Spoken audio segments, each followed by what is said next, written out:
Los fanáticos del Real Madrid y los amantes del fútbol están en vilo.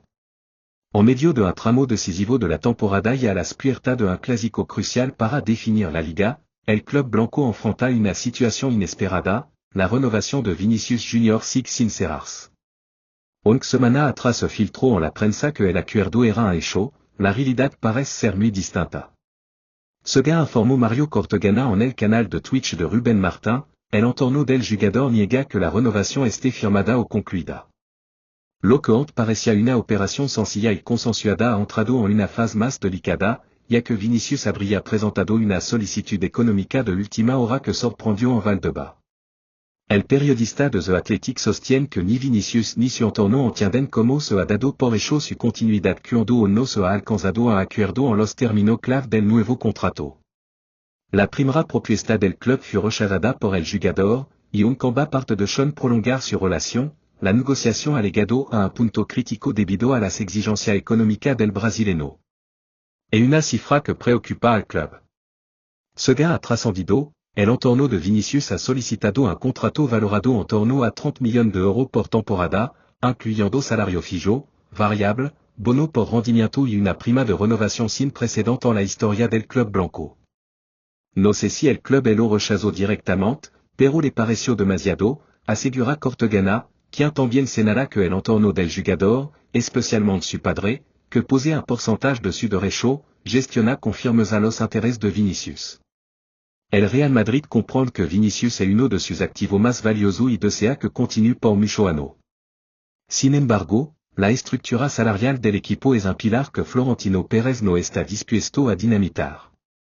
Los 30 millones de euros colocarían a Vinicius muy por encima del resto de la plantilla, lo que podría generar desequilibrio interno. Actualmente, Vinicius tiene contrato con el club hasta junio de 2027, con una cláusula de rescisión de 1.000 millones de euros, pero sin blindage salarial acorde al nuevo escenario del mercado. Desde hace meses, el Real Madrid trabaja en una extensión hasta 2029 o 2030, con una mejora sustancial en las condiciones. Pero el acuerdo no se ha firmado. Desde el entorno del jugador aseguran que no es prisa, pero subrayan que la oferta debe reflejar el estatus actual de Vinicius, quien para mucho, incluida la FIFA, es el mejor del mundo. En las últimas semanas, varios medios han filtrado que equipos de Arabia Saudita han considerado la posibilidad de ofrecer a Vinicius una cifra astronómica para elevarlo a su liga. Aunque no ha habido una negociación formal, el entrée real y ha sido utilizado como argumento por los agentes para justificar las condiciones que exigen al club blanco. Florentino Pérez sabe que no puede competir económicamente con los fondos del Golfo, pero confía en que el proyecto deportivo, la estabilidad institucional y el cariño de la afición pesan más en la decisión del jugador. Desde su llegada a Madrid en 2018 procedente del Flamengo, Vinicius ha crecido exponencialmente. Hoy es uno de los 3 jugadores más valiosos del mundo, con un valor de mercado superior a los 200 millones de euros, y una pieza fundamental en el esquema de Ancelotti. Su transformación de joven promesa a superestrella indiscutible ha sido meteórica.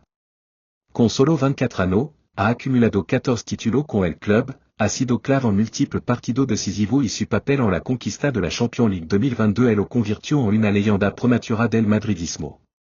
Sin duda, es una inversión que ha resultado perfecta y que ahora requiere una renovación acorde a su impacto global. Tanto el jugador como el club coinciden en el fondo, quieren seguir juntos. Pero en la forma, en existen diferencias. Y aunque no hay sensación de ruptura ni riesgo inminente, el proceso no está cerrado y el tiempo comienza a jugar su papel.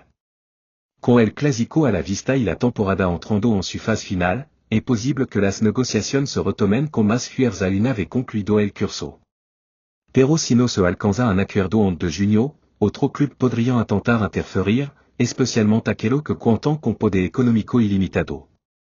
¿Cree que Vinicius merece cobrar 30 millones por temporada o debería el Real Madrid mantenerse firme en su política salarial? Deja tu like y tu comentario.